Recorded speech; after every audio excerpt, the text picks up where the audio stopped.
Hi, 21 Days to Fitness friends. This is part 2 of day 20.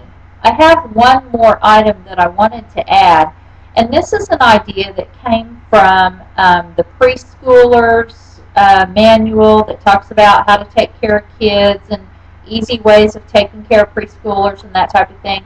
And I read this actually later after my kids were a little bit older, so I really never did it, but I thought it was a great idea. What do kids go to bed in? They go to bed in pajamas that are kind of like a t-shirt maybe and shorts, or a t-shirt and pants if it's wintertime. Well, this idea is to put kids to bed in the clothes that they'll be wearing the next day. And, obviously this is not school kids. This is little kids that what are they going to be doing the next day anyway? They're going to be going to their play group. They might be going up to the church for the preschool, or you're taking them over to somebody's house, or you're just going to the grocery store or grandma's, or staying home, whatever it is. And so let's say they have a Dora the Explorer t-shirt and short set that matches. Well, that can be pajamas. So put them to bed in that. The next morning, they're dressed. As long as you don't have bedwetters. In that case, oh well. You're going through several sets of clothes a day. I got lucky on that. For some reason, my kids just didn't, we didn't have a whole long extended time with wetting the bed, so that was great. And so, but just a little bit right at that potty training time, but not a lot of problems. So I understand if that may not work for you, but that's an idea, okay? So it's just one less thing you have to do the next morning. And I have a lot of preschool moms that come to my aerobics classes. And here come their little kids after them, okay? Now, I had 5 years in between my kids, and so it wasn't like I had 2 or 3 at a time that were little. So it wasn't quite as hard for me because once I had the baby, the 5-year-old could dress himself. If I laid out his shirt and t-shirt and shorts, he could put it on. And so I never really used this technique, but I think it's a good idea.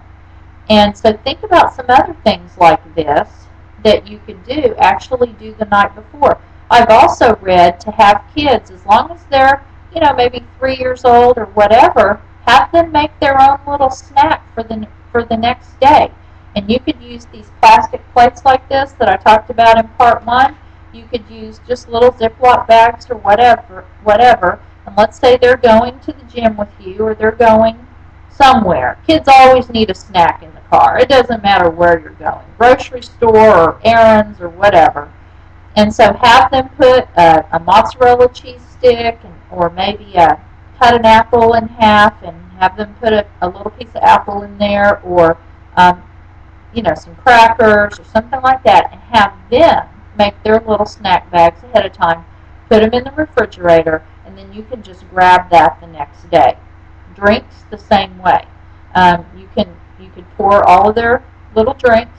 If it's water, they can get it themselves. You don't want them pouring apple juice or milk, but they just need water. Kids need water, and so have them make some little water bottles and just make sure the lids are tight before you put it in the refrigerator. So have them do some of those things. And it is not difficult to teach kids to do those things. And it builds self-esteem. My brother-in-law had their kids cook dinner every Thursday night. Okay, kids were obviously, this is when they were older. And I always thought, well, that's a good idea to have the kids cook. And so as my kids started growing up, I started having them cook. And so both of my kids now know how to read the directions on a box. They know how to cook just about anything that's simple. And my oldest son can even basically make a whole dinner, a simple meal. And so they have learned how to do that. And I had a friend who was having problems with her 15-year-old with self-esteem. And I said, you need to teach him to cook. And have him cook a meal for the family. And no matter if it's good or not, you just tell him how good that meal tasted, and everybody eat it whether it tastes good or not. Give him something that's not too hard.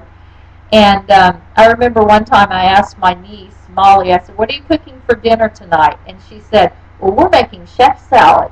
So, hey, chef salad, you can't mess that up, right? It's just cut up ham and cut up cheese, and it's healthy.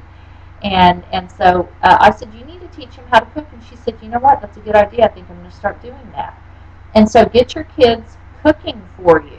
They need to learn how to do it anyway. And so have them do it. As long as you have the ingredients, my kids can put together tacos. They can do macaroni and cheese. They can do, which we don't do very often, but sometimes. And they can do homemade pizza. They can do everything that goes with grilled chicken. Now, I don't really have them grilling the chickens yet. My husband kind of does that, but just because make sure you don't burn it. But they can do just about everything else. They can make garlic bread. They can make spaghetti. So teach your kids to do those things. And that time in the kitchen with your kids is valuable time.